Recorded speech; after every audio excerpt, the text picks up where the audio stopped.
ओम शांति। Happy peaceful and golden ওয়ার্ল্ডের মহাশিবিরে আজ প্রথম দিন। আজ সবাইকেই এই মহাশিবিরে আন্তরিক প্রীতি শুভেচ্ছা অভিনন্দন। তৃতীয় দিনের একটি কর্মসূচি রয়েছে, মহাশিবির রয়েছে। আজ প্রথম দিন। আজকের আলোচ্য বিষয় নারী শক্তির জাগরণ। কিভাবে আমরা নারী শক্তিকে জাগরিত করতে পারব এবং সেই সঙ্গে দুর্গা কালীর আধ্যাত্মিক রহস্য কি সেই সম্পর্কে আজ আলোচনা করব। আমরা পুরাকাল থেকে দেখে এসেছি মায়েরা আমাদের নিকট শ্রদ্ধেয়। একজন সন্তান তার মায়ের চোখ দিয়ে প্রথম জগতের আলো দেখে। একজন সন্তান প্রথম মায়ের ভাষা দ্বারা কথা বলে। বাস্তবে মায়ের জাগরণ অবশ্যই প্রয়োজন রয়েছে। আমরা দু একদিন আগেই অর্থাৎ 8ই মার্চ আন্তর্জাতিক নারী দিবস পালন করেছি। এই আন্তর্জাতিক নারী দিবস 1975 খ্রিস্টাব্দে 8ই মার্চ প্রথম চালু হয়। পরবর্তীকালে ধারাবাহিকভাবে পালিত হয়ে আসে আন্তর্জাতিক নারী দিবস হিসেবে। বাস্তবে পুরাকাল থেকে, যখন থেকে এ সৃষ্টির উদ্ভব হয়েছে, তখন থেকে যুগ যুগান্তর ধরে নারীদের ভূমিকা এই সংসারে আমরা অস্বীকার করতে পারি না। আমাদের নিকট অনেক উদাহরণ রয়েছে, যেমন সীতা সতীত্বের জন্য, সাবিত্রী সহিষ্ণুতার কারণে এবং দ্রৌপদী পবিত্রতার কারণে আজও আমাদের নিকট পূজ্য। ঝাঁসির রানী লক্ষ্মীবাঈ, যিনি একজন মা ছিলেন, অথচ তিনি আমাদের এই ভারতবর্ষ দেশকে পরাধীনতার শৃঙ্খল থেকে মুক্ত করার জন্য তিনি ঘোড়ায় চড়ে অশ্বারোহী হয়ে তিনি যুদ্ধ করেছিলেন। বলতে বলা যায়, মায়ের যে হাত দোলনা ঠেলে সেই হাত রাজ্য শাসন করে। স্বামী বিবেকানন্দের ভাষায়, হে ভারত, ভুলিও না তুমি তোমার নারী জাতির আদর্শ। বাস্তবে মায়ের অবদান অনস্বীকার্য। মায়ের অবদানের কোনো পরিমাপ হয় না। যে মাকে ধরিত্রী বলা হয়, ধরিত্রী মাতা, যে ধর্মশাস্ত্রকে গীতা মাতা বলা হয়। ধন আমাদের ভাইদের নিকট অনেক রয়েছে, তা সত্ত্বেও আমরা ধন চাইতে যাই কার কাছে? কার কাছে বলুন? দেবী লক্ষ্মীর নিকট, তাই না? স্বাভাবিকভাবে পুরুষ জাতি বেশি শিক্ষিত, তা সত্ত্বেও আমরা দেবী সরস্বতীর নিকট আমরা কি চাইতে যাই? বিদ্যা। স্বাভাবিকভাবে পুরুষেরা শারীরিক শক্তিতে বেশি শক্তিশালী হওয়া সত্ত্বেও দেবী দুর্গা কালীর নিকট থেকে শক্তি প্রার্থনা করি আমরা সবাই, তাই না? তাহলে দেখুন যে পুরাকাল নারী জাতির আদর্শকে কখনোই অস্বীকার করে না, তাই তো? বিদ্যাসাগরের মা, তিনি মহিয়সী নারী ছিলেন। তাকে প্রশ্ন করা হয়েছিল, মা তুমি কি চাও? তখন মা বলেছিলেন, আমি আদর্শ সন্তান চাই। শীতের কষ্টে মায়ের কষ্ট হচ্ছে বলে বিদ্যাসাগর মহাশয় কম্বল কিনে দিতে চেয়েছিলেন তাকে। আর মা বলেছিলেন, না বাবা, শুধু আমাকে কিনে দিলে হবে না, তুমি গরিব সন্তানদের কিনে দাও। গ্রামের কত গরিব মানুষ, তারা শীতে কষ্ট পাচ্ছে, তুমি সবাইকে কম্বল কিনে দাও। বিদ্যাসাগর মহাশয় সবাইকে কম্বল কিনে দিয়েছিলেন।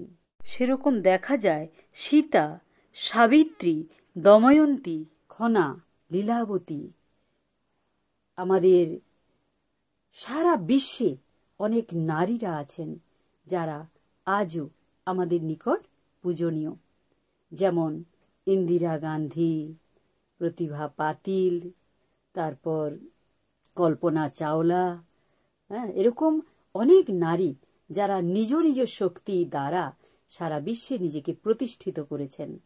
এখনো নারীরা সমান তালে চালিয়ে যাচ্ছেন তাদের লড়াই, এবং তারা কেবল দয়ার পাত্র নন, তারা নিজেদের শক্তির দ্বারা, নিজেদের পরিশ্রমের দ্বারা তাদের অধিকারকে তারা গ্রহণ করছেন এবং অধিকার তারা ছিনিয়ে নিচ্ছেন। তো আজকের যেটা আমরা আলোচনা করব সেটা হচ্ছে নারী জাগরণ। যে নারী জাগরণ কিভাবে হবে, নারী শক্তির জাগরণ প্রয়োজন।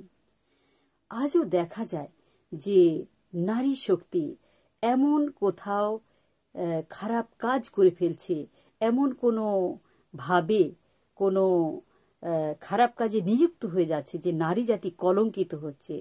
যেখানে মা বলা হচ্ছে নারী জাতিকে, আর সেখানে মায়ের নামে যদি কলঙ্ক লেপন হয় তাহলে সভ্যতার অবস্থা কি হতে পারে। দেখুন, অভিমন্যুর কাহিনী আমরা জানি। অভিমন্যু যখন সুভদ্রার গর্ভে ছিল তখনই সে শুনে নিয়েছিল যে কিভাবে সেই চক্রব্যূহতে প্রবেশ করা যায়, কিন্তু তিনি বেরোনোর রাস্তাটা জানতেন না, শুনতে পাননি ওটা। আসলে এর অর্থ হলো আমাদেরও সন্তানরা মায়ের গর্ভে যখন থাকে তো মা যা যা চিন্তা করেন, মা যা যা করেন সন্তানদের মধ্যেও তাই প্রবেশ করে। তাই আমাদেরকে কি করতে হবে? আমাদেরকে পরিবর্তন হতে হবে। নারীরা যা যা করবে, মায়েরা যা যা করবে, সন্তানরাও কিন্তু তাই তাই করবে। তাই নারী জাগরণ আবশ্যক। বলতে বলা হয়, সংসার সুখের হয় রমণীর গুণে। একটা বাড়ির মা যদি সুন্দর হন তাহলে দেখবেন সন্তান, সন্ততি, বাড়ির পরিবেশ সব কিছু সুন্দর হবে। তাই নারী জাগরণ আবশ্যিক। একজন মাই সঠিক লিডার হতে পারে, প্রকৃত লিডার। যখন সন্তান দুষ্টুমি করে, কতই খারাপ হোক, তবুও মা স্নেহ প্যার দিয়ে, ভালোবাসা দিয়ে, শাসন করে, শক্তি দিয়ে তাকে একটু একটু করে বড় করেন। তো সেই জন্য মা যদি, আমরা মাতৃজাতি যদি কোনো খারাপ কাজ করে ফেলি, সন্তান সেটা ফলো করবে। সেটা কি হবে না, সমাজের পক্ষে বিরাট একটা প্রভাব পড়বে। পরিতাপের বিষয় এটাই যে বর্তমানে আমরা নারীরা এমন কিছু পদক্ষেপ নিচ্ছি, এমন কিছু ভুল পথে চলছি যে আমার সন্তানরা কি হচ্ছে, তারাও ভুল পথে পরিচালিত হচ্ছে। টিভিতে বা অনলাইনে এমন কিছু খারাপ দেখছি, সেগুলো সন্তান আমাকে ফলো করছে, আর আমার দ্বারা প্রভাবিত হয়ে আমার সন্তান সেটা করছে। যে মাকে ধরিত্রী মাতা বলা হচ্ছে, সেই মা কি করছেন না, বিড়ি সিগারেট ড্রিঙ্ক করছেন একসাথে বসে সন্তানদের সাথে, তাই না? ফলে কি হচ্ছে, নারী জাতি কলঙ্কিত হচ্ছে। মায়ের জায়গায় কলঙ্ক লেপন হচ্ছে। তাই তাই কি করতে হবে, নারী জাগরণ আবশ্যিক। নারী, না অর্থাৎ নাস, রি অর্থাৎ রিপু। রিপু অর্থাৎ কাম, ক্রোধ, লোভ, মোহ, অহংকার। কাম, ক্রোধ, লোভ, মোহ, অহংকার, এই 5 রিপুকে যে মা দমন করতে পারেন তাকেই বলা যাবে নারী। আর মা তার শক্তি দিয়ে, স্নেহ দিয়ে, প্যার দিয়ে, ভালোবাসা দিয়ে, ধৈর্য দিয়ে, সহনশীলতা দিয়ে, স্নেহ দিয়ে, শান্তির শক্তি দিয়ে একটা সংসারকে সুন্দর করতে পারেন। দেখবেন যে ফ্যামিলিতে মা নেই, যে ফ্যামিলিতে মা নেই, সেই ফ্যামিলির কি অবস্থা হয় বলুন? কি অবস্থা হয়? সেই ফ্যামিলি মরুভূমি হয়ে যায়। সেই ফ্যামিলি মরুভূমি হয়ে যায়। না স্নেহ, না ভালোবাসা, না পালনা। যেরকম একটা গাছকে বড় করতে হলে তাকে জল দিতে হয়, সার দিতে হয়, পোকামাকড়ে না কেটে দেয় তার নজর রাখতে হয়, তাই না? ঠিক সেরকম একজন মা তার সন্তানকে বড় করার সময় কি করেন বলুন? স্নেহ দিয়ে, প্যার দিয়ে, ভালোবাসা দিয়ে, শাসন দিয়ে, শক্তি দিয়ে আগলে রাখেন সারা সংসারকে। আমরা মায়ের ভূমিকা অস্বীকার করতে পারি না, তবে মায়েদের এমন কিছু করা উচিত নয় যাতে সমাজ কলুষিত হয়। মায়েদের এমন কিছু বলা উচিত নয় যাতে নারী জাতি অসম্মানিত হয়। মায়েদের এমন কিছু সম্পর্ক তৈরি করা উচিত নয় যার দ্বারা সমাজ কলুষিত হয়।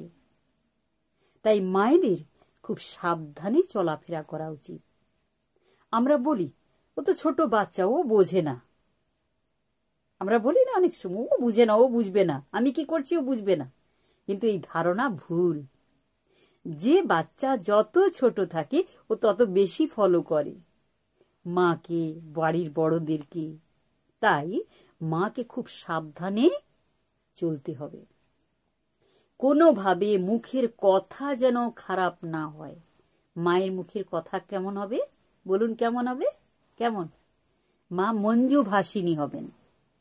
মা মঞ্জু ভাসিনী হবেন। মুখের কথা সুন্দর হবে, স্নেহযুক্ত হবে।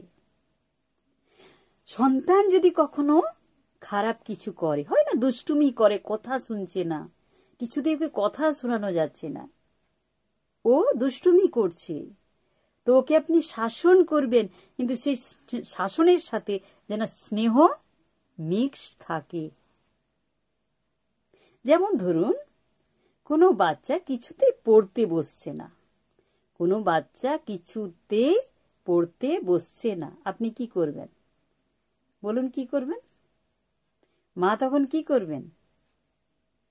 ওকে স্নেহ প্যার সে আদর করে যুক্তি সহিত ওর সাথে প্রয়োজনে খেলাধুলো করতে হবে, করে তাকে আপনার আগে তাকে রাজি করিয়ে নিন, খুশি করিয়ে দিন। তারপর আপনি ওকে পড়তে বলুন, দেখবেন ও পড়বে। এরকম একটা সত্য ঘটনা।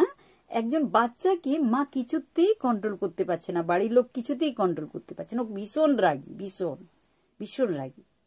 তো একজন দিদিমণির কাছে ওকে পড়তে দিয়ে এসেছিলেন মা।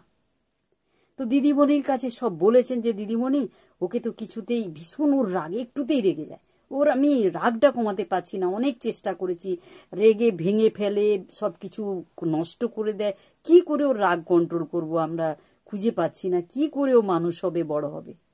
তখন দিদিমণি বললেন ঠিক আছে আমার কাছে পড়তে দিয়ে যান, ও ঠিক হয়ে যাবে। তো দিদিমণি কয়েকদিন সময় নিলেন, যে ঠিক আছে আমাকে কয়েকদিন সময় দিন। তো দিদিমণি প্রতিদিন আসার পরে ও বাচ্চার সাথে খেলতেন, এসো খেলবো। তো খুব খুশি হয়ে যেত, দিদিমণির কাছে গেলেই খেলা হবে। তো খেলতো, খেলার পর দিদিমণি ওকে স্নেহ প্যার সে পড়াতেন, ও পড়ে নিত। তো এইভাবে পড়তে পড়তে প্রতিদিন খেলতেন, তারপরে পড়াতেন, এইভাবে করতে করতে দিদিমণির সাথে খুব মিশে গেছিল। তারপর দিদিমণি ওকে একদিন নিয়ে গেলেন একটা গাছের কাছে, চলো চলো আজকে একটা নতুন খেলা খেলবো, দিদিমণি বলছেন। বলছে তাই, ঠিক আছে আমি খেলবো। দিয়ে কতগুলো পেরেক ওকে দিদিমণি দিলেন। তো বললেন দিদিমণি যে এই পেরেকগুলো তুমি ঠোকো একটা একটা গাছে। তো ও ঠুকলো, পরপর ঠুকে যাচ্ছে, কোনোটা ঠুকা হচ্ছে, কোনোটা শক্ত, আবার কোনোটা ঠুকা হচ্ছে না। তো পরের দিন আবার বললেন আবার চলো খেলবো ওখানে। তো মজা পেয়ে গেছে, পেরেক দিয়ে পেরেকটাকে ঠুকছে গাছে, দিয়ে বেশ অনেকগুলো পেরেক গাড়া হয়ে গেছে। তারপর দিদিমণি বলছেন এবার তোলো। তো তারপরের দিন তো যখন তুলতে যাচ্ছে তখন আর কিছুতেই উঠছে না। তো দিদিমণি বলছেন যে যদি তুমি তোলো তাহলে কিন্তু তোমার আজকে পড়া ছুটি, পড়তে হবে না। তো প্রাণপণ চেষ্টা করছে, তুলতে। তো তুলতে তুলতে তারপর অনেক কষ্টে তুলতে পারল। তো তখন দেখা গেল যে অসংখ্য ছিদ্র হয়ে গেছে গাছটায়। তো দিদিমণি জিজ্ঞাসা করলেন যে এগুলো কি বলো তো, কি হয়েছে? তখন বলছি তো অনেক ফুটো হয়ে গেছে। বলছি তুমি যখন রেগে যাও না তখন মায়ের, বাবার এরকম মনে অনেক ফুটো হয়ে যায়, অনেক কষ্ট পায়। এই গাছটা যেরকম দেখছো তুমি যখন ঠুকছো তখন নড়ছে, কষ্ট পাচ্ছে, তো তোমার বাবা মাও অনেক কষ্ট পান তুমি যখন রেগে যাও। বলছি তাই? এরকম ফুটো হয়ে যায় মনে? বলছে হ্যাঁ, তো কষ্ট পান। এরকম পেরেকে আঘাত করলে যেরকম দেখছো না কিরকম কাটাকাটি হয়ে গেছে, সেরকম মনে কষ্ট পান তোমার বাবা মা। তুমি কি তাহলে রাগ করবে? তখন বলছে না, আমি রাগ করব না। তো তারপর থেকে সে বাচ্চা খুব অদ্ভুতভাবে পরিবর্তন হয়ে গেছিল।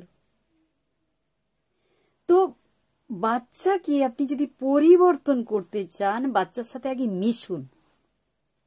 ডাইরেক্ট যদি তাকে আপনি তার দোষের কথা বলেন তাহলে কিন্তু এই বাচ্চা কথা শুনবে না। যত ও দুষ্টুমি করবে আগে ওর সাথে মিশে যেন ওকে মিষ্টি করে বলুন। একদিন একটা জায়গায় প্রোগ্রাম হচ্ছিল, এই ব্রহ্মা কুমারীজের প্রোগ্রাম হচ্ছিল। তো ওটা স্কুলের স্টুডেন্টরাই বেশি ছিল। তো স্কুলের স্টুডেন্টরা বসে আছে, স্কুলের স্টুডেন্টও ছিল, পাবলিকও ছিল। তো স্কুলের স্টুডেন্ট ছিল অনেক। তো তার মধ্যে একটা স্কুলের স্টুডেন্ট, ও এইচএস পড়তো, হায়ার সেকেন্ডারি পড়তো ছেলেটা। তো ও ঠক ঠক ঠক ঠক আওয়াজ করছে। তো আমি শুনতেই পাচ্ছি ঠক ঠক আওয়াজটা, আর দেখতেও পাচ্ছি যে কে ঠক ঠক আওয়াজটা করছে। তো তাকে আমি খুব সুন্দর করে বললাম যে বাবু তুমি হচ্ছে এই যে কোথাও আওয়াজ না হয় তুমি একটু দায়িত্ব নাও তো, দেখছি ওই পাশটা আওয়াজ হচ্ছিল কোথায় একটা। আমি কিন্তু ডাইরেক্ট বললাম না যে তুমি আওয়াজটা করছো, আমি জানি কিন্তু ওই আওয়াজ করছিল। কোথায় একটা আওয়াজ হচ্ছে, তুমি একটু নজর রাখো তো, তোমারই কিন্তু দায়িত্ব যে কোথাও কেউ যদি আওয়াজ করে তুমি কিন্তু সে গার্ড করবে তাকে। যেই তার উপর দায়িত্ব দিলাম না, ওকে মিষ্টি করে খুব প্যার সে আদর করে বললাম, তো পুরো চুপ হয়ে গেল। তো আমরা অনেক সময় আমার সন্তানরা কথা শুনছে না বলে রেগে যাই, অশান্তি করি, ও পড়তে বসছে না, ও খাচ্ছে না, ওকে স্নেহ প্যার সে চালাও।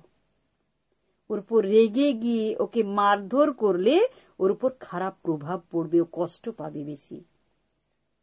এবং সেই সঙ্গে আমাদের মুখের কথা খুব সাবধানে বলতে হবে, কারণ বাচ্চা মুখের কথাকে খুব ফলো করে, প্রচন্ড হারে ফলো করে।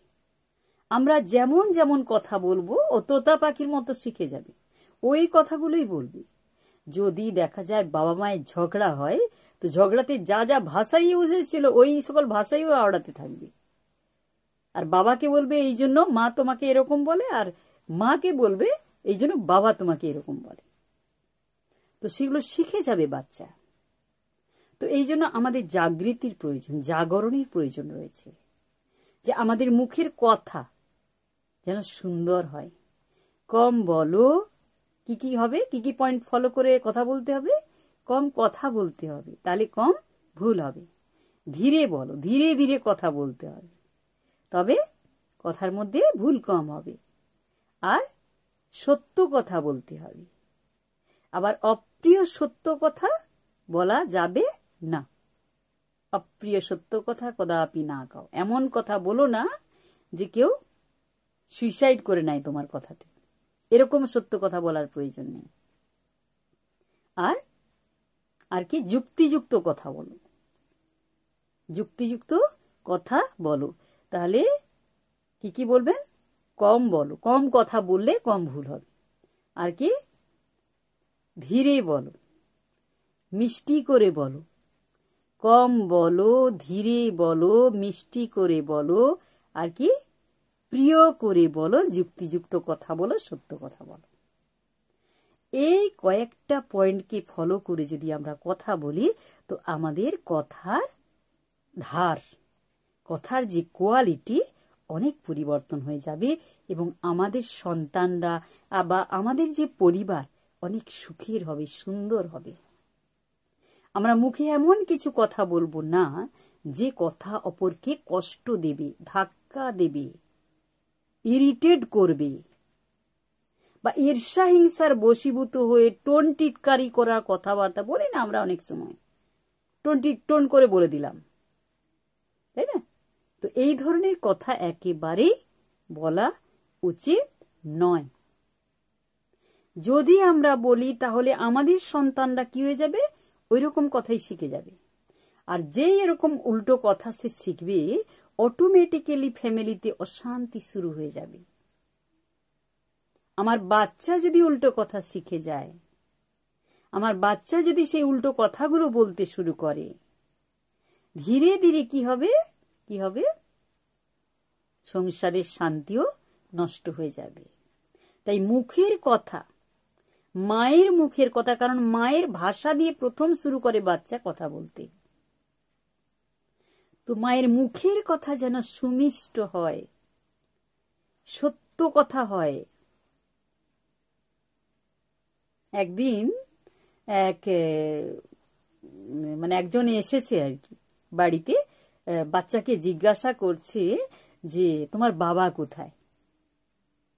তো তখন মা তাকে শিখিয়ে দিচ্ছে, বলো যে বাবা ঘরে নেই, অথচ বাবা ঘরে আছেন, অথচ বাবা ঘরে আছেন। মা শিখিয়ে দিচ্ছেন, বলে দাও, মানে পাওনাদার এসেছিলেন পাওনা নিতে। তো মা তাকে শিখিয়ে দিচ্ছে বাবা লুকিয়ে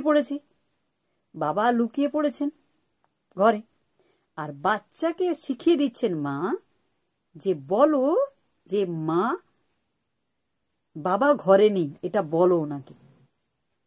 মা শিখিয়ে দিচ্ছেন বাচ্চাকে। তাহলে কি শিখলো বাচ্চাটা? কি শিখলো বলুন? কি শিখলো? মিথ্যা কথা বলতে হয়। ওই যে শিখে গেল না, ও বাচ্চা তো মিথ্যা কথাই বলবে। ওটা সামান্য একটা কথা দিয়ে আমরা কি ভাবি যে একটু আধটু তো বলতে, ওটা কিছু ব্যাপার নয়। কিন্তু এই ছোট ছোট ব্যাপার নিয়েই একটা বাচ্চা ফলো করে তার মাকে, তার বাবাকে, বাড়ির সবাইকে। এবং মা যে ব্যবহারটা সবার সাথে করবেন, কখনো রেগে যদি কথা বলেন, তো বাচ্চাও রেগে কথা বলবে। আমরা অধিকাংশ সময় কি বলি? যে ও আমার সাথে ভালো ব্যবহার করছে না, তাই আমি ভালো ব্যবহার করিনি, বলি তো। আপনার সাথে কেউ খারাপ ব্যবহারই করলো, আপনি কি করবেন? আপনাকে ভালো ব্যবহারই করতে হবে, কারণ আমার বাচ্চার কথা ভেবে, আমার ফ্যামিলির কথা ভেবে। কারণ কেউ আমার সাথে খারাপ করলে, আমি যদি তার সাথে খারাপ করি, তো সেই প্রভাবটা কার উপর পড়বে? প্রথম কার উপর? নিজের উপর পড়বে, তারপর আমার সন্তানের উপর পড়বে, তারপর আমার পরিবারের উপর পড়বে। শুধু যে আমি একা এফেক্টেড হবো তা না, ইনফেকশন লেগে যাবে, ইনফেকশন, জার্ম। যেমন করোনার জার্ম ছুটছে না চারিদিকে, বিভিন্ন রোগের জার্ম ছুটে, তো সেরকম যখনই আমি খারাপ ব্যবহার করছি বা কারো সম্পর্কে খারাপ চিন্তা করছি, অটোমেটিক্যালি আমি প্রভাবিত ফার্স্ট। আমার যে অন্তরের শক্তি, আত্মার শক্তি কি হবে? নামবে নিচে, ডিপ্লিট হবে, ক্ষয় হবে। ধীরে ধীরে সেটা প্রভাবিত করবে কাকে? আমার বাচ্চাকে, সন্তানকে। তাহলে প্রথম আমার মনের শক্তি ক্ষয় করবে, দ্বিতীয় আমার শরীরের শক্তিকে ক্ষয় করবে, তৃতীয় আমার সন্তানের উপর পড়বে, চতুর্থ আমার পরিবারের উপর পড়বে।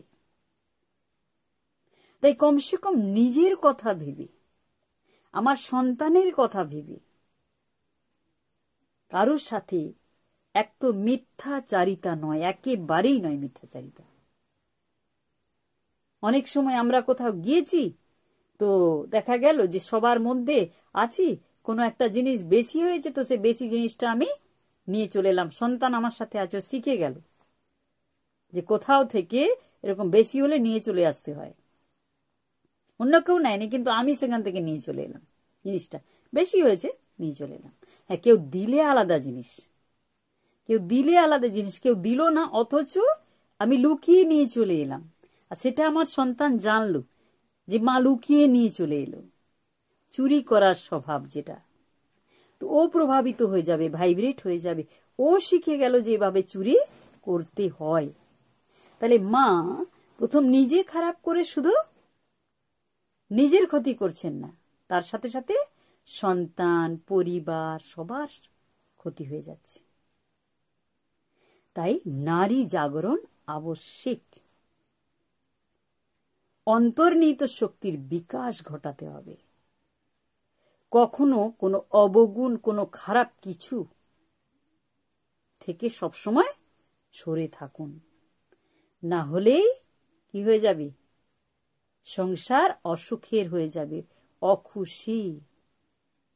দেখুন, আজ থেকে 15-20 বছর আগে কেউ যদি অফিসে যেত ভাবতো যে অফিসটা খুব অশান্তির জায়গা, বাড়ি গেলে শান্তি পাবো। এখন যদি আপনি কাউকে জিজ্ঞাসা করেন যে বাড়িটা শান্তির না অফিসটা শান্তির, কি বলবে? কি বলবে বলুন? বলুন বলুন।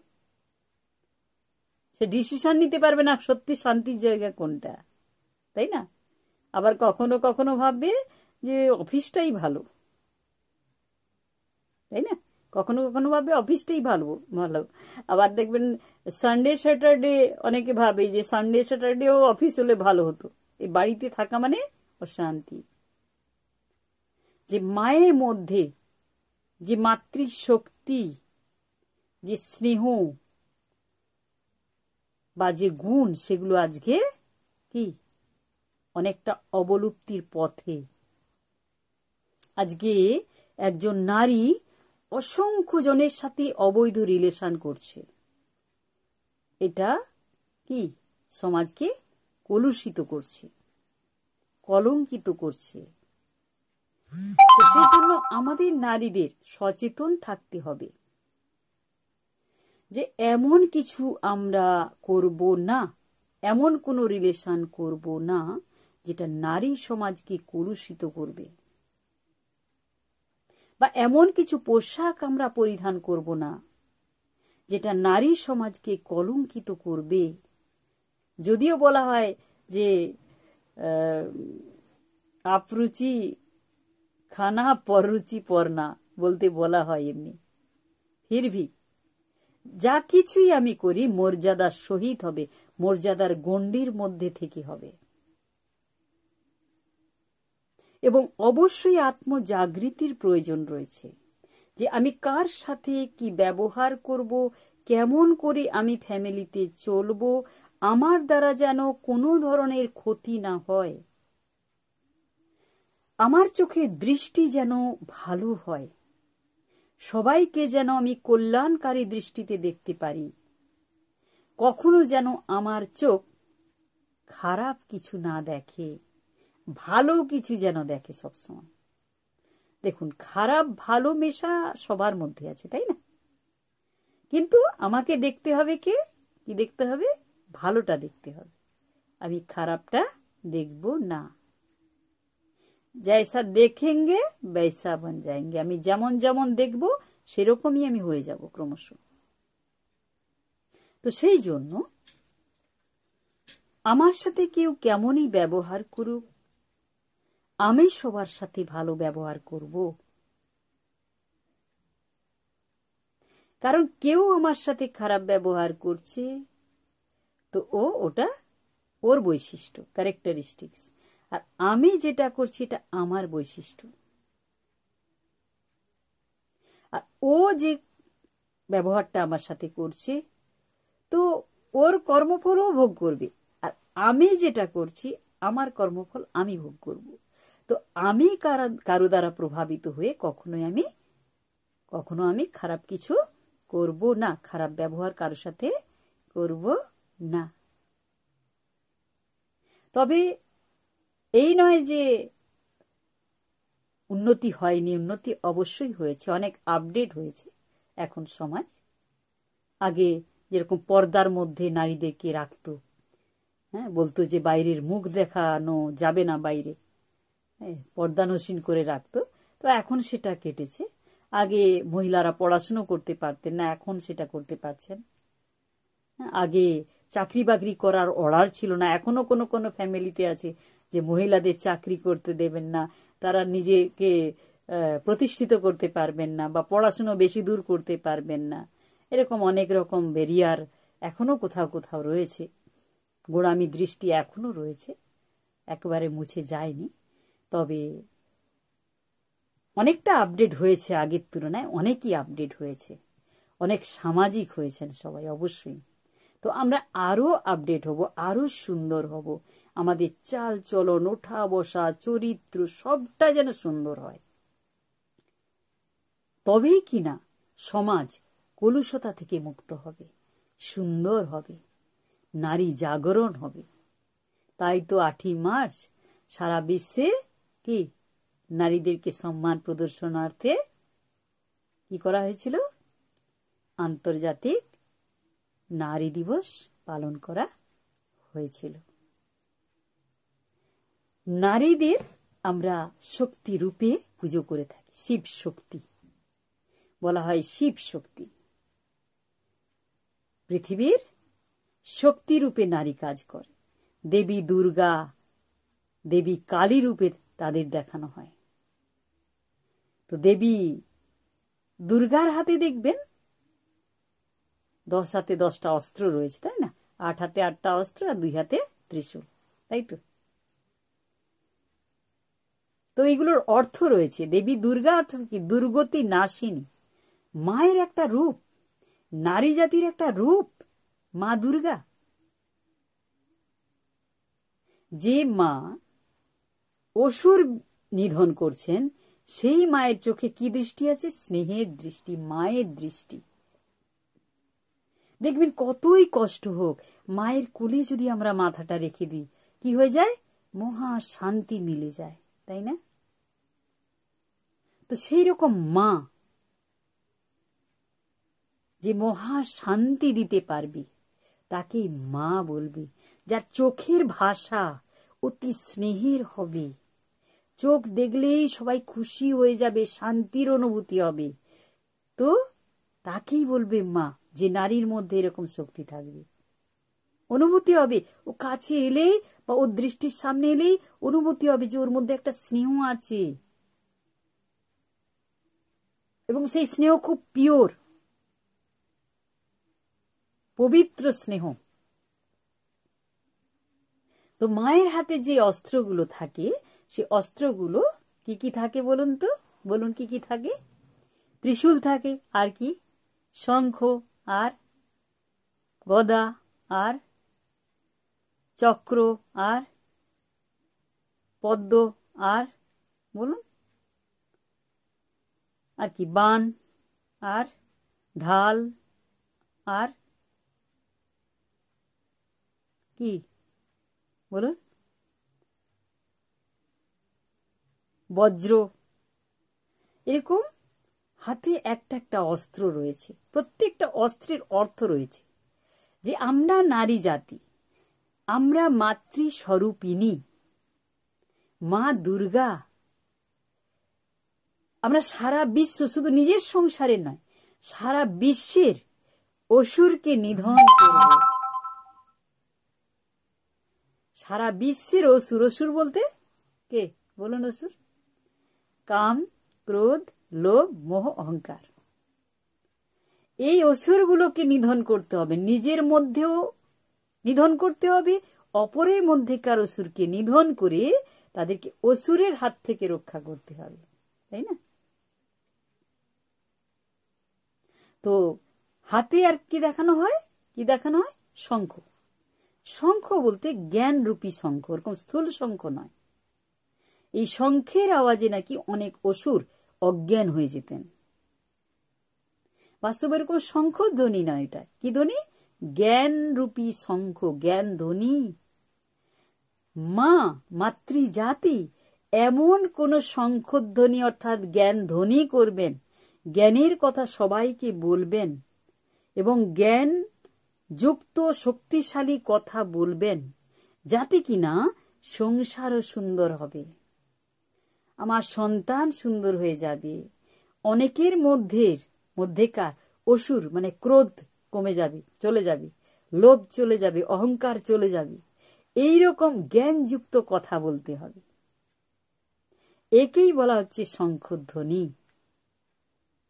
দেখুন, শঙ্খ 3 সময় বাজানো হয়। কখন কখন? মাঙ্গলিক ধ্বনি হিসেবে, যখন কোনো মাঙ্গলিক অনুষ্ঠান হয়, সেটা পুজো পার্বণ হতে পারে, সেটা আপনার হচ্ছে অন্য কোনো মাঙ্গলিক অনুষ্ঠান, ভাইফোঁটা হতে পারে, এরকম বিভিন্ন মাঙ্গলিক অনুষ্ঠানে শঙ্খধ্বনি করা হয়। আর কি কোন সময় যখন বিপদ আসে, আসন্ন বিপদ, তখন শঙ্খধ্বনি করা হয়। আর সন্ধিক্ষণ, দিন রাতের সন্ধিক্ষণ, সন্ধ্যেবেলা ভোরবেলা, তাই না? তো এর অর্থ রয়েছে যে শঙ্খধ্বনি এই 3টে সময় করা হয়, অর্থাৎ সারা সৃষ্টি এখন মহাবিনাশের সামনে, সারা বিশ্ব মহাবিনাশের সামনে, সারা সৃষ্টি বিনাশ হবে। গৃহযুদ্ধ, প্রাকৃতিক দুর্যোগ, পরমাণু যুদ্ধ, এই 3 ভাবে মহাবিনাশ হবে। এই 3 ভাবে মহাবিনাশ হবে। তো ঈশ্বর এসেছেন, এসে জ্ঞান দিচ্ছেন এবং সেই জ্ঞান ধ্বনি করতে বলছেন যে জ্ঞানের কথা সবাইকে শোনাও, জাগরিত করো, আর অজ্ঞান নিদ্রা আচ্ছন্ন থেকো না। তবেই কি হবে? তবেই কি হবে? অসুর বধ হবে। আর কি? সন্ধিক্ষণ, কলির শেষ, সত্যের শুরু, মাঝের অবস্থায়। কলির একেবারে অন্তিম হয়ে এসছে আর সত্যযুগের শুরু। খুব অল্প সময়ের মধ্যে কি হবে? সত্যযুগ শুরু হবে। তো এই মাঝের অবস্থাকে বলা হচ্ছে কি? সঙ্গম, পুরুষোত্তম সঙ্গম যুগ। এই সময় ঈশ্বর সৃষ্টিতে এসে তিনি বলছেন জ্ঞান ধ্বনি করো। তিনিও জ্ঞান দিচ্ছেন। এই জন্য ব্রহ্মা কুমারী যে সিস্টেম রয়েছে প্রত্যহ জ্ঞান শোনার এবং সেই জ্ঞান অপরকে শোনানোর, যেটা শুনলে আমাদের 5 বিকার চলে যাবে। একদম পরীক্ষিত সত্য। ক্রোধ চলে যাবে, লোভ চলে যাবে, অহংকার চলে যাবে। আর মাঙ্গলিক ধ্বনি হিসেবে বোঝা গেছে যে সত্যযুগ আসছে, এই মঙ্গল ধ্বনি, খুব সত্যযুগ আসছে খুব সামনে। সেই সত্যযুগের দেবতা আমরাই হব, অন্য কেউ নয়। আমরাই ছিলাম, শুধু নারীরা নয়, এক্ষেত্রে ভাইরাও। আমরা সবাই আত্মা, সমস্ত মনুষ্য আত্মা। কেবল যে মায়েরা জাগরিত হলে সমাজ জাগরিত হবে তা নয়। এই পৃথিবী নামক সংসারের 2টো হাত, একটা নারী আর একটা পুরুষ। তো নারী পুরুষ উভয়ের জাগরণ প্রয়োজন, তবেই কিনা সমাজ জাগরিত হবে। আমরা প্রত্যেকে আত্মা, আমাদেরকে জাগরিত হতে হবে। আর পরমাত্মার শক্তিতে জাগরিত, জ্ঞানের দ্বারা জাগরণ ঘটাতে হবে নিজের মধ্যে। অজ্ঞানতার অন্ধকার থেকে আমায় মুক্ত হতে হবে। তাহলে হাতে কি বললাম? শঙ্খ। তারপরে কি আছে? চক্র। চক্র বলতে কি? সত্য, ত্রেতা, দাপর কলি, চক্র আকারে ঘুরছে। চক্রবৎ পরিবর্তনতে সুখানিচ দুঃখানিচ। এই সুদর্শন চক্রের মধ্যে কি রয়েছে? কি রয়েছে? স্বস্তিকা চিহ্ন রয়েছে। স্বস্তিকা অর্থাৎ স্ব অস্তিত্বকে জানা। কি বললাম? স্ব অস্তিত্বকে জানা অর্থাৎ আমি কে, নিজেকে জানা। আগের ক্লাসগুলোতে বিশ্লেষণ করেছি। আমি আত্মা, আমি আত্মা, আমার আত্মার ধর্মই শান্ত। আর দেহের ধর্ম 5 বিকার, কাম, ক্রোধ, লোভ, মোহ, অহংকার। আত্মার ধর্ম শান্ত, পবিত্র, শক্তিশালী। এগুলো যত ভালো ধর্ম ক্যারেক্টারিস্টিক্স আত্মার মধ্যে। আর ষড়রিপু হচ্ছে দেহের। তো এই জন্য দেহ ভান থেকে আমাদের মুক্ত হতে হবে, আত্মার ধর্মে স্থিত হতে হবে। এবং চক্র ফেরাতে হবে। চক্রবৎ পরিবর্তন্তে সুখানি চ দুঃখানি চ। সত্য ত্রেতা দাপুর করি। আমরা সত্যযুগে দেবতা ছিলাম, সত্য নারায়ণ, সত্য নারায়ণী। 9,16,108 জন দেবদেবী ছিলেন। ধীরে ধীরে জন্ম নিতে নিতে আমরা সাধারণ মানুষ হয়ে গেছি। তো এই চক্রটা ফেরাতে হবে যে আমরা দেবতা ছিলাম, আবার দেবতা হব। ঈশ্বর তাই এসেছেন আমাদেরকে তার মহাবাক্য শোনাতে। বোঝা গেছে? তো তাহলে আমরাই দেবতা ছিলাম, আবার আমরা দেবতা হব। এই যে লক্ষ্মী, নারায়ণ, দুর্গা, কালী, এগুলো আমাদেরই মূর্তি। আমরাই এত সুন্দর ছিলাম, আমরা অসুর বধ করে সুন্দর হয়েছিলাম লক্ষ্মী নারায়ণের মতো দেবতা। আবার হব। সেই লক্ষ্মী নারায়ণের ছবি বারবার দেখুন আর অনুভব করুন যে আমি এরকম ছিলাম। जैसा देखेंगे ना वैसा बन जाएंगे, जैसा सोचेंगे वैसा बन जाएंगे। তাই চক্র দেখানো হয়। তাহলে আমি সত্যযুগে দেবতা ছিলাম, ধীরে ধীরে ত্রেতা, দাপর, কলিতে একেবারে নিচে নেমে গেছি, আবার সত্যযুগে দেবতা হব। সেই রিহার্সাল স্বয়ং ভগবান দিতে এসছেন। তাই ব্রহ্মা কুমারী যে প্রত্যহ ক্লাসের ব্যবস্থা রয়েছে, ভগবানের মহাবাক্য প্রতিদিন হয়। সম্পূর্ণ বিনামূল্যে আমরা এই মহাবাক্য শুনে নিজেকে সুন্দর বানাতে পারি। গ্যারেন্টি, আপনি যদি রোজ শোনেন, রোজ যদি শোনেন, সকাল সন্ধে ক্লাস হয়, রোজ যদি শোনেন, বিভিন্ন ব্রহ্মাকুমারী সেন্টারে সম্পূর্ণ বিনামূল্যে ক্লাস করানো হয়।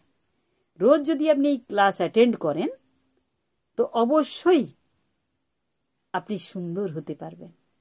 আপনার মধ্যেকার যে পাপ আছে, অনাচার আছে, ভ্রষ্টাচারিতা আছে, সেগুলো চলে যাবেই, মাস্ট। করে দেখতে পারেন যে দিদি কি বলছেন আদৌ হবে, দেখুন, টেস্ট করে দেখুন। করবেন তো? কে কে ক্লাস করবেন হাত তুলুন। কে কে ক্লাস করবেন? আচ্ছা, অনেকেই, থ্যাংক ইউ। চলুন আমরা ক্লাস করি, প্রত্যহ ক্লাস করি। দেখবেন যে সম্পূর্ণরূপে আত্মজাগরণ ঘটে যাবে, কাম ক্রোধ লোভ অহংকার সরে যাবে, সত্যযুগের দেবতা হয়ে যাব আমরা। তো এই জন্য চক্র দেখানো হয়। সুয়া দর্শন, অর্থাৎ নিজেকে দেখো আমি আত্মা, এবং চক্র ফেরাও, তুমি দেবতা ছিলে, এটা স্মৃতিতে নিয়ে আসো যে আমি দেবতা ছিলাম, আমি এত নিচে নেমে গেছি, আবার আমাকে তাহলে দেবতা হতে হবে। দেবতারা কখনো ঈর্ষা করে না, হিংসা করে না, ছল কপটতা নেই দেবতাদের মধ্যে। ও তো বিভিন্ন জায়গায় দেবতাদের বিভিন্ন কাহিনী, অনেক ছল কপটতার কাহিনী যদিও দিয়েছে, ওগুলো মানুষের লেখা, ফলে ওগুলো অনেক মিক্সড আছে, ওগুলোর কথা আমি আর যাচ্ছি না। তো প্রকৃতপক্ষে সত্য যুগের দেবতা দেখুন, সত্য নারায়ণ, সত্য নারায়ণ। যেখানে বাঘে গরুতে এক ঘাটে জল খেত, ঘি দুধের নদী বয়ে যেত, সেই রকম সুন্দর দুনিয়া ছিল। তো সেই সুন্দর দুনিয়াতে আমরা ছিলাম, আবার আমরা যাব। খড়গ দেখানো হয়, খড়গ, খড়গতে দেখবেন চোখ দেখানো হয়, তাই না? চোখ হচ্ছে জ্ঞান চক্ষু। জ্ঞান চক্ষু মানে কোনটা? আত্মা। প্রত্যেকের দুই ভ্রুয়ের মাঝে রয়েছে। আমাদের মস্তিষ্কের মধ্যে পিটুইটারি গ্ল্যান্ড, হাইপোথ্যালামাস, এর মাঝে রয়েছে আত্মা। দেখতে কেমন? আকাশের তারার মতো। প্রত্যেকের মধ্যে রয়েছে এটা, এই জায়গাটাতে রয়েছে, একটু ভেতরে গেলে। গুরু মস্তিষ্কের পিটুইটারি গ্ল্যান্ড, হাইপোথ্যালামাসের মাঝখানে। আমি আত্মা, এই জন্য আমি আমি বলি আমরা কথাটা। আমার শরীর বলি, আমি শরীর কেউ বলি না, তাই না? এই শরীরটা আমার শরীর, এই শরীরটা আমার ঘর, আমি আত্মা মালিক। এই শরীরটা গাড়ি, আর ড্রাইভার হচ্ছে আত্মা। আত্মা থাকলে এই গাড়ি চলবে, আত্মা চলে গেলে এই গাড়ি আর চলবে না, তাই না? কি হয়ে যাবে? মৃতদেহ হয়ে যাবে, একে তখন পুড়িয়ে দিতে হবে।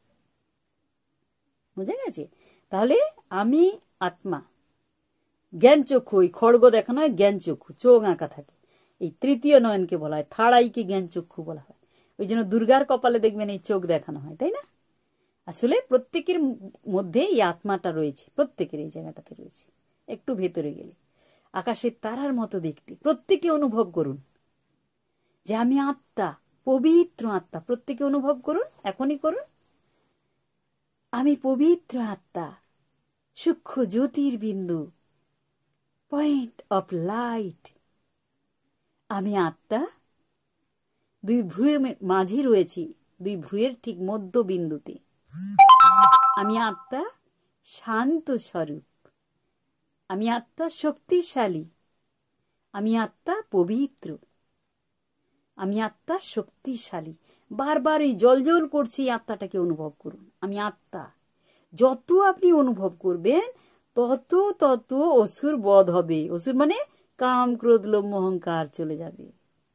কারণ আমি যেটা দেখবো সেটাই তো অনুভূতি হবে না। দেহ দেখলে দেহের ধর্ম আসবে, দেহের ধর্ম কাম, ক্রোধ, লোভ, অহংকার। আর আত্মা দেখলে আত্মার অনুভূতি হবে, শান্ত স্বরূপ, পবিত্র স্বরূপ, প্রেম স্বরূপ, এগুলো আসবে। বুঝা গেছে তো? তাহলে এই জন্য খড়গ দেখানো। খড়গ মানে এরকম স্থূল কোন একটা খড়গ ছিল সেটা নয়।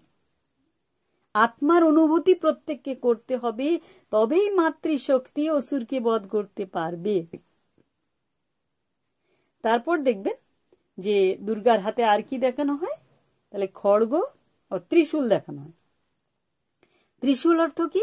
ত্রিশূলে দেখবেন তিনটে ফলা থাকে, জ্ঞান, যোগ, ধারণা। যোগটা মাঝখানে, জ্ঞান, যোগ, ধারণা।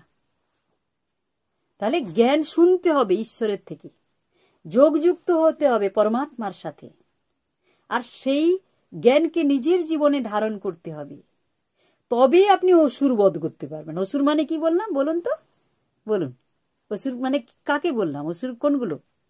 কাম, ক্রোধ, লোভ, মোহ, অহংকার। এই 5 বিকার, গীতার ভাষায় 5 রিপু, এমনি ষড়রিপু বলে, মদ মাৎসর্য, ষড়রিপু বলে, কিন্তু গীতার ভাষায় 5 রিপু। তো এই 5 রিপু নামক অসুরকে দমন করতে আমরা পারবো কখন? যদি আমরা নিজেকে আত্মা অনুভব করি বারবার, যে আমি আত্মা, আমি দেহ নয়, দেহ আমার পোশাক মাত্র। যেরকম একটা পোশাক ত্যাগ করে আর একটা পোশাক পরিধান করি, আত্মা সেরকম একটি দেহরূপী পোশাক ত্যাগ করে আরেকটি দেহরূপী পোশাক পরিধান করে।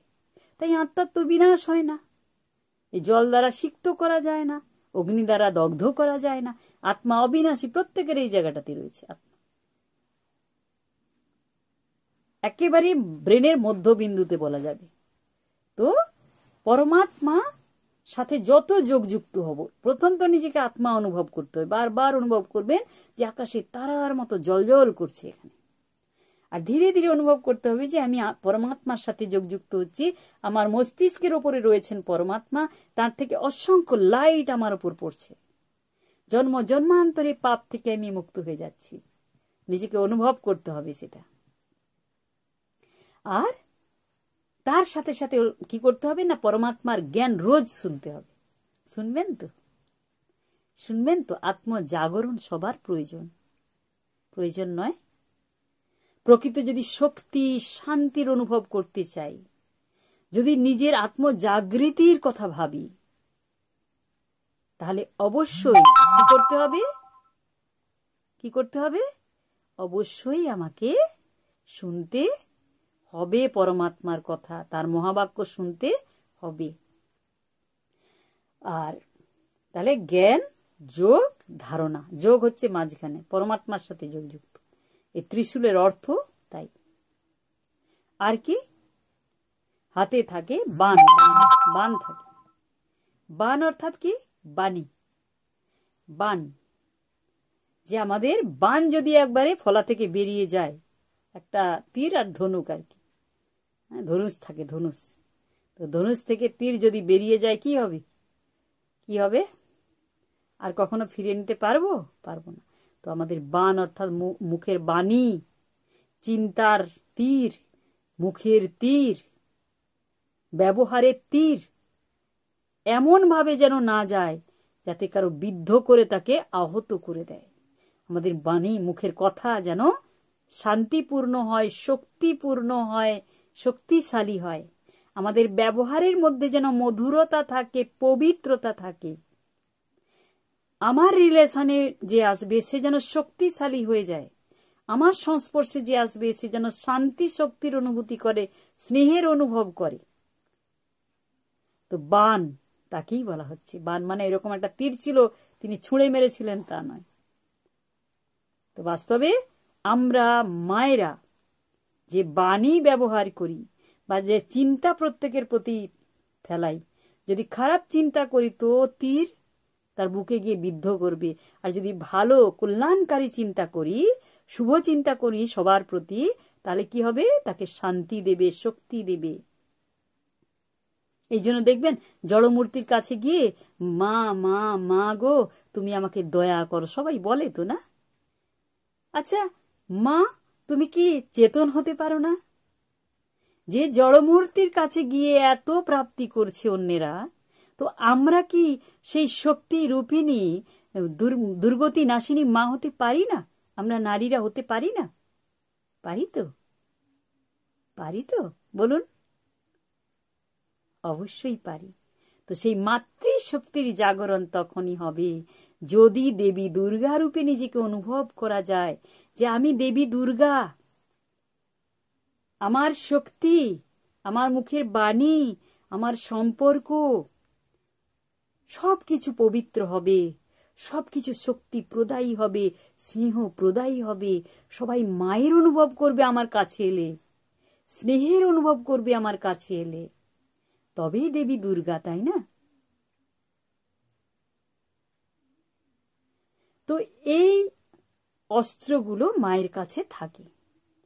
আর কালীর দেখবেন কি দেখানো হয়? উলঙ্গ দেখানো হয় এবং মুন্ড মালা গলায় দেখানো হয়।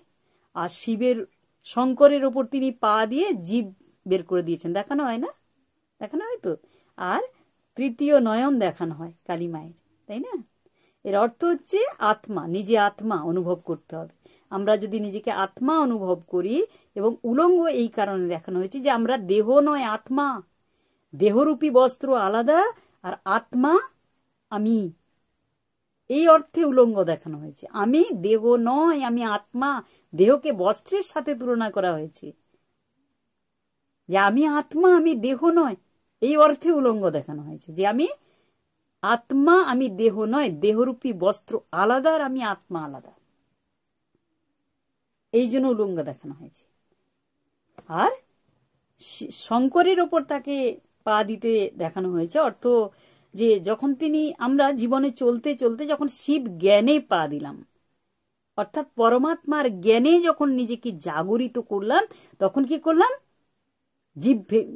জীব বের করে দিলাম। অর্থাৎ এতদিন আমি এত ভুল পথে চলছিলাম, অর্থাৎ আত্মচেতনা হলো। যে কত কাম, ক্রোধ, অহংকার, ঈর্ষা, হিংসা এইসব করতাম এতদিন, যেই পরমাত্মার জ্ঞান পেলাম অমনি জীব বেরিয়ে গেল। অর্থাৎ এতদিন এত বাজে কাজ করেছিলাম আমি, পরমাত্মার রোজ জ্ঞান শুনে এবার আমি পবিত্র পথে চলব। এই জন্য জীব বের করা, অর্থাৎ সচেতনতার প্রতীক এটা। আর মুন্ডমালা এই কারণে দেখানো হয়। কি কারণে বলুন? কি কারণে? যে অনেক জনকে জ্ঞান শুনিয়ে, অনেক জনের আত্মজাগরণ ঘটিয়ে তাদের জীবনকেও সুন্দর করা, অসুরের হাত থেকে তাদেরকে রক্ষা করা। অসুর মানে কি বললাম বলুন? কাম, ক্রোধ, লোভ, মোহ, অহংকার। তো এই 5 বিকার থেকে মুক্ত করার জন্য আপনি অনেককে জ্ঞান দিলেন, পরমাত্মার জ্ঞান, অর্থাৎ মুন্ডমালা গলায় পরা, তাকেই বলা হচ্ছে। অর্থাৎ দেহরূপী ভানকে ছেদন করে দিন, দেহরূপী ভানকে ছেদন করে মুন্ডমালা পরা হচ্ছে। এর অন্তর্নিহিত অর্থ এটাই যে আমি নিজে জাগরিত হব এই আত্মজ্ঞানে, আমি আত্মা, আমি দেহ নয়। আত্মার ধর্ম আমি পালন করব। আত্মার ধর্ম শান্ত স্বরূপ, পবিত্র স্বরূপ, শক্তি স্বরূপ, আনন্দ স্বরূপ, প্রেম স্বরূপ। আর দেহের ধর্ম হচ্ছে কাম, ক্রোধ, লোভ, মোহ, অহংকার। আমি দেহ নয়, আমি আত্মা, আমি আত্মার ধর্মই পালন করব। যখনই এই চেতনা আসবে তখনই তৃতীয় নয়ন, অর্থাৎ 1 চন্দ্র, 2 পক্ষ, 3 কি নেত্র, 2 চোখ আছে আর একটা চোখ কোথায়? এখানে। তো এই দিব্য চক্ষু বলা হয়, জ্ঞান নেত্র বলা হয় একই। আত্মাকে, আত্মার অনুভূতিকে। আজকে যত অশান্তির মূল কারণ আমাদের যে মায়েদের চালচলন এত খারাপ হয়ে গেছে, প্রত্যেকের মধ্যে যে এত অসুর এসে গেছে, কাম, ক্রোধ, লোভ, অহংকার, তার প্রধান কারণ আমি নিজেকে দেহ মনে করছি, অপরকেও দেহরূপে দেখছি। তাই অপরকেও দেহরূপে দেখা যাবে না, আর নিজেকেও দেহরূপে দেখা যাবে না। নিজেকে আত্মা রূপে দেখুন। কি রূপে দেখবেন? আত্মার ধর্ম পালন করুন। বারবার অনুভব করুন আমি আত্মা। দেখতে কেমন বললাম?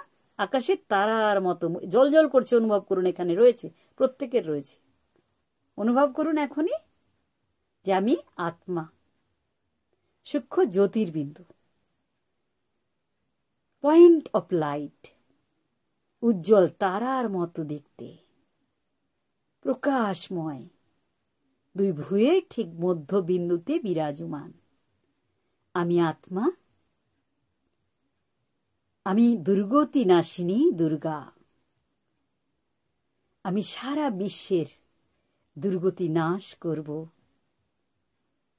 আমি নিজে পবিত্র শক্তিশালী আত্মা।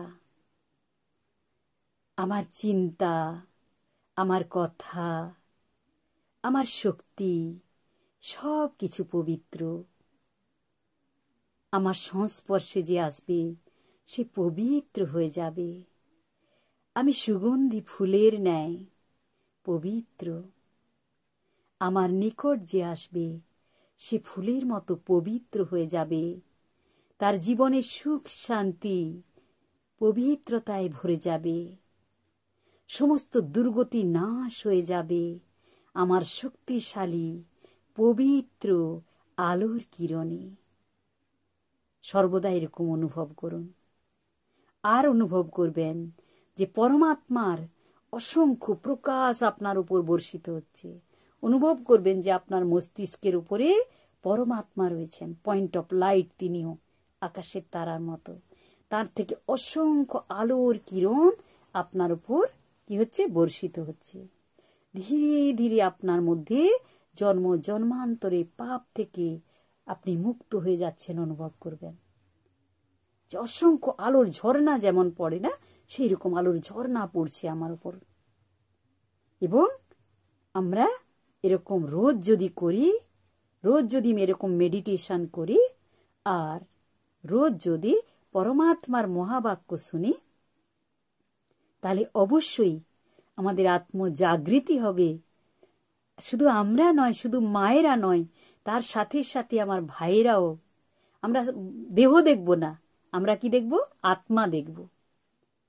কারণ বলা হয় পৃথিবীতে পুরুষ এক ঈশ্বর, বাকি সব নারী। আমরা আত্মারা সবাই নারী, আর পুরুষ এক ঈশ্বর। তো নারী জাগরণের প্রয়োজন। অর্থাৎ আমরা ভাইয়েরা এবং মায়েরা, স্ত্রী পুরুষ উভয়ই সংসারের দুটো হাত। পৃথিবীর গ্লোব, তার নিচে দুটো হাত, একটা পুরুষের আর একটা স্ত্রী। দেহ দেখব না, আমরা আত্মা দেখব। তো আমরা প্রত্যেকেই আত্মা, নারী পুরুষ এক ঈশ্বর। তো আমরা দুই হাত শক্তিশালী করব। আর দেহরূপে দেখলে পুরুষ আর স্ত্রী। দুই হাত যদি শক্তিশালী হয়, দুই হাত যদি পবিত্র হয়, তাহলে সংসার রূপী পৃথিবী কি হয়ে যাবে? সুন্দর হয়ে যাবে এবং পবিত্র হয়ে যাবে। আমাদের চিন্তা, দৃষ্টি, ব্যবহার, সম্পর্ক, রিলেশন সব কিছু সুন্দর হবে। তখন এই পৃথিবীর জাগরণ ঘটবে। করবেন তো সবাই? এই মেডিটেশন প্র্যাকটিস করবেন। নিকটবর্তী জায়গায় আপনাদের বাড়ির কাছাকাছি দেখবেন ব্রহ্মাকুমারী সেন্টার রয়েছে। ফ্রি অফ কস্ট মেডিটেশন শেখানো হয়। দিদিরা আছেন, মেডিটেশন শেখান। যাবেন অবশ্যই। আন্তরিকভাবে আমন্ত্রণ জানাচ্ছি সবাইকে। আসুন, আমরা সবাই মিলে পৃথিবীকে স্বর্গ বানাবো। কারো একার প্রচেষ্টায় নয়। একার প্রচেষ্টা আমরা পারবো না স্বর্গ বানাতে। সবাই মিলে আমরা চেষ্টা করি, এই পৃথিবী দেখবেন স্বর্গ হয়ে যাবে এবং আত্ম জাগরণ হবে এবং দেবী দুর্গা আবির্ভূতা হবেন। আর সেই দেবী দুর্গা কারা? কারা? আমরা সবাই, ভাইরা মায়েরা সবাই আমরা দেবী দুর্গা রূপে সারা বিশ্বের অসুর বিনাশ করে সারা বিশ্বকে স্বর্গ বানাবো। তবে এই মহাশিবিরের যে উদ্দেশ্য, happy, peaceful and golden world তৈরি হবে। ওম শান্তি।